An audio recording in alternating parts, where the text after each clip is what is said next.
ஜெய் ஸ்ரீ கிருஷ்ணா. ஸ்ரீ யுதிஷ்டிரர் பீஷ்மர் கிட்ட கேட்ட கொஸ்டின் 4.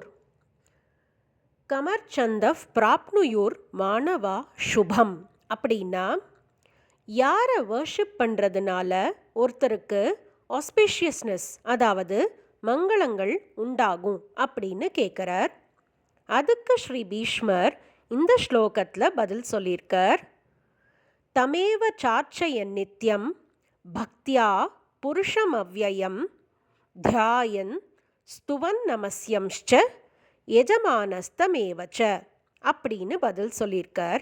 அப்படின்னா, எந்த ஒரு பெருமாளை நம்ம பக்தியோட புருஷோத்தமனாக இருக்கக்கூடிய ஸ்ரீமன் நாராயணரை நம்ம ஸ்துதி பண்ணும்போது நமக்கு வாழ்க்கையில் தேவையான அனைத்து வளமைகளும் செழுமையும் முக்கியமாக மன அமைதியும் கிடைக்கும் அப்படின்னு இந்த ஸ்லோகத்து மூலமா நம்ம எல்லாருக்கும் பதில் சொல்லியிருக்கார் ஸ்ரீ பீஷ்மர். ஜெய் ஸ்ரீ கிருஷ்ணா.